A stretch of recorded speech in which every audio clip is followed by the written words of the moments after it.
Hey YouTube, Sean Forney here. I am doing a quick little video on this beautiful John Deere tractor that I bought behind me. As you guys will recall from my other videos, I am a lover of all things with wheels, and that doesn't stop with cars. I love skid steers and tractors and old tractors, and we have a farm. We have about 92 acres here in Berkeley Springs, West Virginia. We're about 90 miles west of Washington, D.C. And we try to do everything ourselves. We put up our own fencing.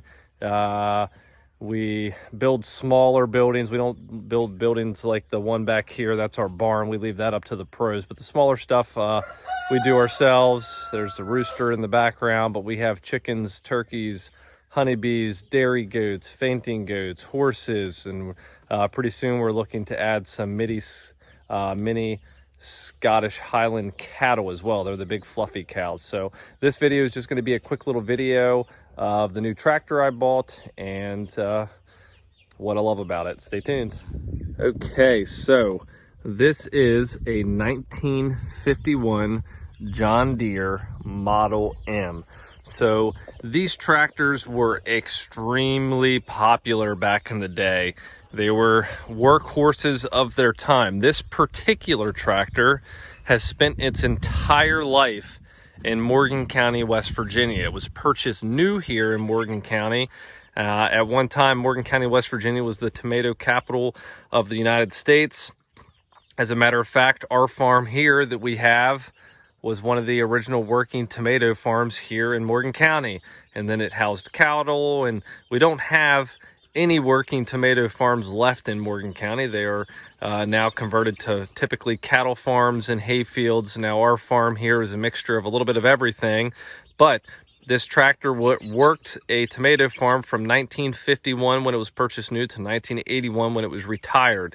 The tractor was restored at one point within the past 20 years, and it is a gem. So I purchased it, and so far the only thing I've done was put this amazing chrome 3-inch smokestack on it with a little rain flapper, because that is an absolute must.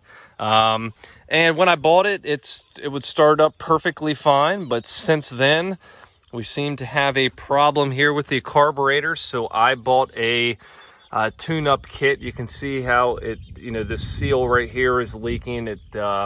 It leaks out some fuel, so it's getting a little bit too much fuel. It's still a 6-volt system. But so I bought a carburetor rebuild kit, bought a hose here that goes from the carb to the intake. I bought some new gauges for it, so they are on the way from Steiner Tractor. If you're not familiar with Steiner Tractor, they are amazing. They have about every single thing you could ever want.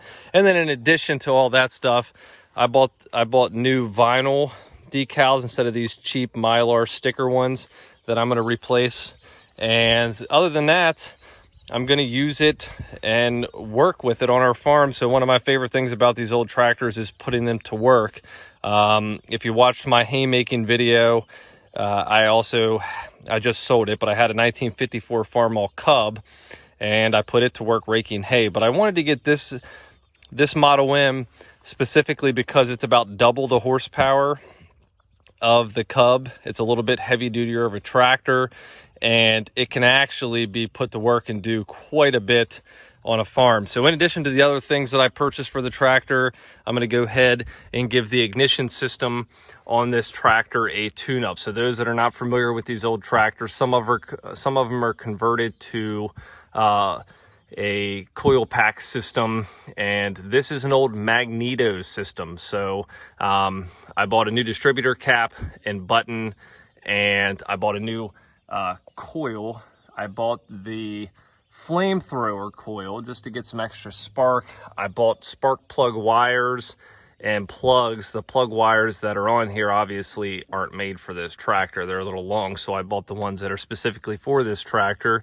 And then also I bought a new belt. You can see that one is worn out a little bit. So if you're wondering what it's doing down here in my field, I was having trouble starting it the other day, and I was like, you know what, I'm gonna drift start it, but these old tractors don't really drift start. So another cool thing about these old tractors is you can hand crank them. Right there is where the hand crank goes. So that's another little cool thing about these tractors. In addition to that, it does have the Touch-O-Matic hydraulic control.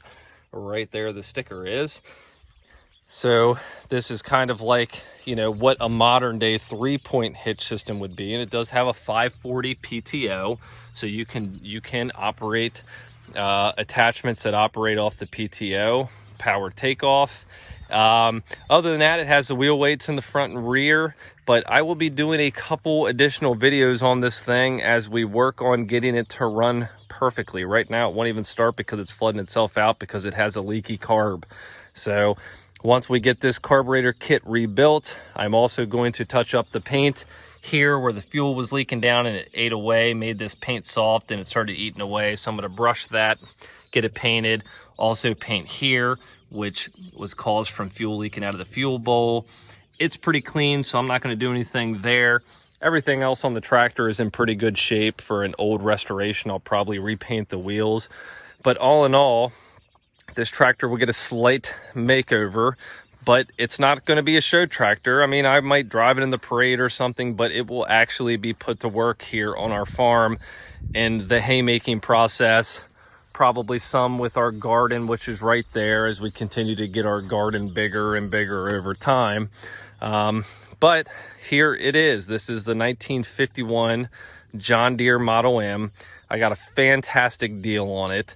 I couldn't find them in this condition for less than $5,500 to $6,000, and I got it for $2,200 in an auction.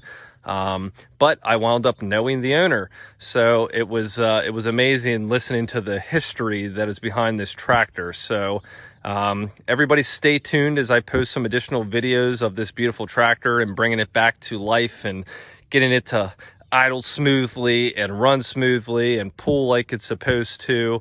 But other than that, this thing, after we get it running right, we'll touch it up and make it look as pretty as possible, but it won't just be a show tractor. It will actually be put to work. So everybody just, excuse me, stay tuned.